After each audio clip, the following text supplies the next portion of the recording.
Welcome to Rajasthan GK training. दोस्तों स्वागत है आप सभी हाई कोर्ट एलडीसी के अभ्यर्थियों का राजस्थान जीके ट्रेनिंग के इस यूट्यूब चैनल पर।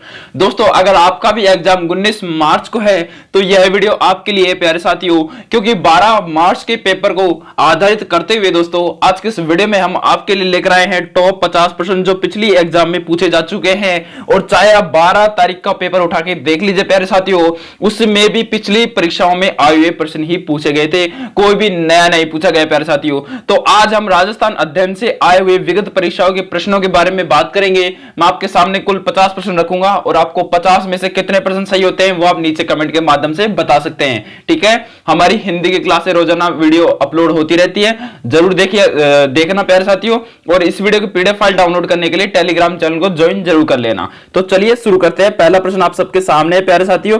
ठीक है, अगर कोई भी कंफ्यूजन होता है तो आप नीचे कमेंट के माध्यम से बता सकते हैं। पहला प्रश्न है कि यूनेस्को ने राजस्थान के 6 किलों यानी कि दुर्गों को विश्व धरोहर सूची में शामिल किया है। ये किले कौन से हैं दोस्तों? ये किले कौन कौन से हैं? चित्तौड़गढ़ का है, कुंभलगढ़ का है, रणथंभौर का है, आमेर का है, जैसलमेर का है, गागरोन का है। ठीक है, इस टेस्ट सीरीज में दोस्तों आपके लिए इंडिया जीके के प्रश्न को भी शामिल किया गया है, क्योंकि दोस्तों आपने देखा होगा कि आपकी इंडिया जीके से संबंधित भी प्रश्न देखने को मिले थे। ठीक है दोस्तों, तो इसी को मद्देनजर रखते हुए यहाँ पे इंडिया जीके के प्रश्न भी देखने को मिलेंगे। आप ऐसा मत कहना सर ये सिलेबस में नहीं है, लेकिन दोस्तों सिलेबस में हो या ना हो लेकिन पूछा तो जाता ही है। ठीक है, तो चलिए अगला प्रश्न है प्यारे साथियों कि ये महल मानव द्वारा नहीं प्रेतों द्वारा बनाए गए लगते हैं। उक्त कथन रुडयार्ड किपलिंग ने किस दुर्ग के बारे में कहे थे? तो दोस्तों रुडयार्ड किपलिंग ने ऐसा तो दोस्तों अपने किस दुर्ग के बारे में कहा था? ये दोस्तों अपने बूंदी के दुर्ग के बारे में कहा था। ठीक है, चलिए अगला प्रश्न है कि राजस्थान के किस किले में इस्लामी संत मलिक शाह का मकबरा है? दोस्तों मलिक शाह का जो मकबरा है प्यारे साथियों वो अपने किस किले में है? दोस्तों जालोर के किले में है। ठीक है, चलिए अगला प्रश्न है प्यारे साथियों कि वह किला जिस पर अंग्रेज जनरल लॉर्ड लेक ने पांच बार चढ़ाई की किंतु असफल रहा, वह किला कौन सा है? दोस्तों वह किला अपने भरतपुर का लोहागढ़ किला है, जिस पर दोस्तों अपने अंग्रेज जनरल लॉर्ड लेक ने 5 बार चढ़ाई की लेकिन चढ़ ही नहीं पाया। ठीक है, चलिए अगला है कि गुब्बारा, नुसरत, नागफनी, गजक ये सभी क्या है? दोस्तों ये सभी के सभी क्या हैं आपको बता दूं, ये सभी सभी जोधपुर दुर्ग की तोपों के नाम है प्यारे साथियों। ठीक है, चलिए अगला प्रश्न है प्यारे साथियों कि राजस्थान का प्रथम विजय स्तंभ कहां स्थित है? दोस्तों राजस्थान का जो प्रथम विजय स्तंभ है वो आपसे पूछ ले, आपको बताना है भरतपुर के बयाना दुर्ग में। ठीक है, चलिए अगला प्रश्न है कि देलवाड़ा स्थित आदिनाथ मंदिर का निर्माण किसके द्वारा करवाया गया था? तो दोस्तों देलवाड़ा में जो स्थित जो आदिनाथ का मंदिर है उसका जो निर्माण है प्यारे साथियों वो अपने विमल शाह के द्वारा करवाया गया था।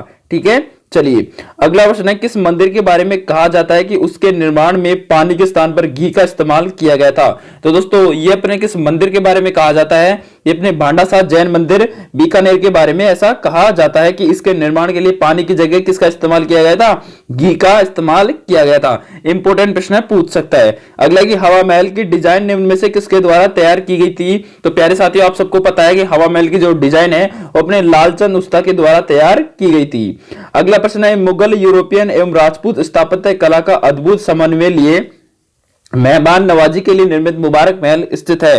दोस्तों मुबारक महल तो अपने जयपुर जिले में स्थित है। ठीक है दोस्तों, थोड़ी सी तबीयत खराब है इसलिए आपको आवाज भारी भारी लग रही होगी, लेकिन कोई बात नहीं दोस्तों, मैं मेंटेन करने की पूरी कोशिश करूंगा। ठीक है, मैं आपके लिए लगातार वीडियोस अपलोड करता रहूंगा ताकि आपके लिए कोई कठिनाई उत्पन्न ना हो। ठीक है, चलिए अगला प्रश्न है प्यारे साथियों की प्रसिद्ध 84 खंभों की छतरी कहां पे है? आप सबको पता है, मेरे को पता है और आने वाले लोगों को भी पता होगी। ठीक है, क्योंकि दोस्तों ये सभी कहां पे है? बूंदी जिले में है। ठीक है, कई बार एग्जाम में पूछा जाता है, इसका तो पूछो मत दोस्तों, कई बार एग्जाम में पूछा जाता है। ठीक है, चलिए सलीम सिंह की हवेली और नथमल की हवेली सबको पता है जैसलमेर में है। ठीक है, चलिए ज्यादातर हवेलियां दोस्तों अपने जैसलमेर में ही देखने को मिलती हैं। अगला भारत का देशांतरी विस्तार कितना है? इंपॉर्टेंट प्रश्न है, पूछ सकता है। भारत का देशांतरी विस्तार दोस्तों ये अपने 30 डिग्री है। ठीक है, अगला प्रश्न है कि निम्न में से कौन सी महिला भारत की संविधान सभा में देशी रियासतों की महिला प्रतिनिधि थी? तो दोस्तों इनमें से कौन सी महिला थी? दोस्तों इनमें से अपनी एनी मास्किन। ठीक है, एनी मास्क्रीन थी। ठीक है, चलिए अगला प्रश्न है प्यारे साथियों किसने भारत की संविधान सभा को चलायमान राष्ट्र कहा है? दोस्तों चलायमान राष्ट्र अपने भारत की संविधान सभा को कहने वाले थे पंडित जवाहरलाल नेहरू। अगला कि मूल भारतीय संविधान किसके द्वारा हस्तलिखित है? तो मूल भारतीय संविधान दोस्तों अपने प्रेम बिहारी नारायण राज राय जादा के द्वारा लिखित है। ठीक है, हस्तलिखित संविधान। अगला कि प्रांतों में द्वेष शासन की स्थापना किस अधिनियम के तहत हुई? दोस्तों प्रांतों में द्वेष शासन की जो स्थापना है वो अपने किस अधिनियम के तहत हुई थी? तो दोस्तों ये अपने हुई थी किस अधिनियम के तहत? 1919 अधिनियम के तहत हुई थी। अगला प्रारूप समिति के अध्यक्ष कौन थे? इंपॉर्टेंट प्रश्न है दोस्तों, यूपीएससी तक की एग्जाम में पूछा जा चुका है और अपने डॉक्टर भीमराव अंबेडकर थे। अगला प्रश्न है कि केंद्र में द्वैत शासन किस अधिनियम के अंतर्गत स्थापित किया गया? तो केंद्र में द्वैत शासन दोस्तों अपने भारत सरकार अधिनियम 1935 के अंतर्गत पास किया गया था। ठीक है। अगला प्रश्न है प्यारे साथियों, निम्न में से भारत के संविधान की विशेषता कौन सी नहीं है? दोस्तों भारत के संविधान की विशेषता आपसे पूछ लेना तो आपको बताना है प्रजातांत्रिक पद्धति है, मूल अधिकार एवं कर्तव्य है, लेकिन ये नहीं है प्रत्येक नागरिक को रोजगार की सुरक्षा प्रदान करना, ऐसा संभव नहीं है, स्वतंत्र न्यायपालिका ये भी है। ठीक है। चलिए अगला प्रश्न आप सबके सामने प्यारे साथियों, अगला प्रश्न क्या कह रहा है, ध्यान से पढ़ना दोस्तों, कि किस संशोधन द्वारा प्रस्तावना को समाजवादी, पंथ निरपेक्ष एवं अखंडता शब्द जोड़े गए थे? दोस्तों ये अपने जोड़े गए थे किस संशोधन के द्वारा? बिल्कुल 42वां संशोधन 1976 के तहत। ठीक है। चलिए अगला है, प्रारूप समिति के कांग्रेस के सदस्य कितने थे? तो प्रारूप समिति में कांग्रेस के सदस्य आपसे पूछ ले तो आपको बताना है 2 थे। ठीक है। अगला प्रश्न है कि संविधान को कब अंगीकृत, अधिनियमित और आत्मार्पित किया गया था? दोस्तों ये अपने संविधान को कब किया गया था? सबको पता है 26 नवंबर 1949 को किया गया था। अब राजस्थान जीके के कुछ इंपोर्टेंट प्रश्न आ जाते हैं फिर से, कि राजस्थान में दानचंद चोपड़ा की हवेली कहां पे है? तो आप सबको पता है दोस्तों, हवेली अपने दानचंद चोपड़ा की हवेली अपने कहां पे है? सुजानगढ़ में है। चलिए अगला प्रश्न है कि यह एक ऐसा किला है जिसका दरवाजा कोई आक्रमणकारी नहीं खोल सकता। हसन निजामी का यह कथन किस किले के संदर्भ में है? तो दोस्तों यह कथन दोस्तों अपने जालोर के किले के संबंध में है।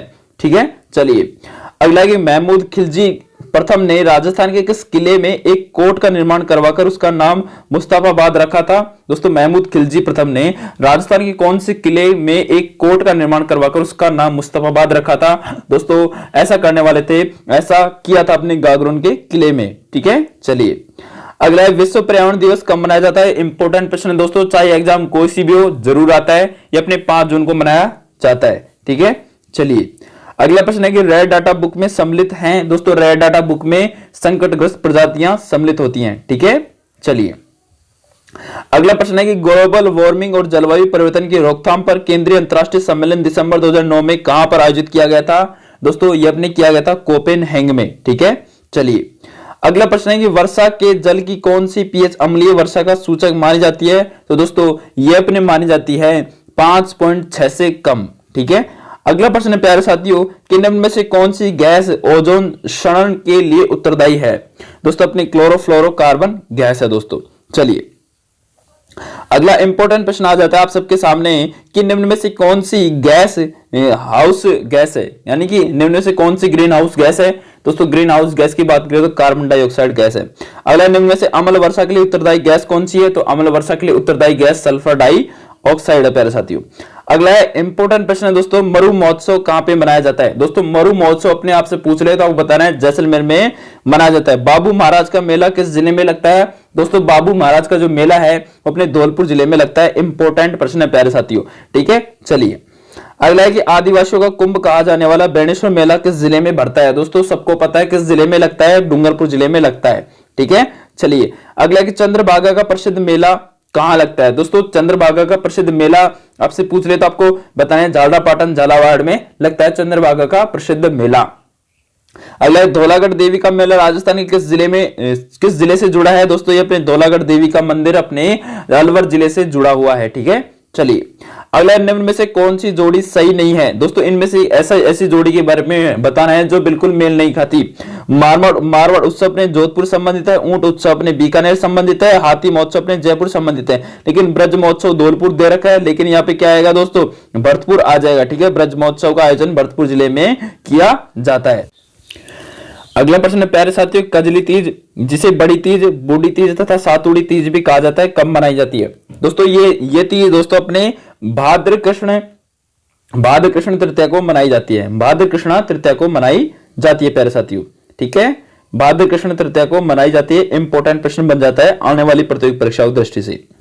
अगला है कि झींगा गणगौर किस शहर की प्रसिद्ध है? दोस्तों झींगा गणगौर आपसे पूछ ले तो किस शहर की प्रसिद्ध है? आपको बताना है उदयपुर शहर की प्रसिद्ध है। झींगा गणगौर अपने उदयपुर जोधपुर दोनों जगह की प्रसिद्ध है। ठीक है, उदयपुर दे दे ऑप्शन में या फिर जोधपुर दे दे तो भी आपको जोधपुर कर देना है, उदयपुर कर देना है। ठीक है, दोनों एक साथ तो देगा नहीं। ठीक है, चलिए अगला प्रश्न है प्यारे साथियों कि अजमेर जिले का कौन सा स्थान कोडामार होली हेतु प्रसिद्ध है। दोस्तों कोडामार होली के लिए प्रसिद्ध आपसे पूछ ले तो भिनाय अपने कोडामार होली के लिए प्रसिद्ध है।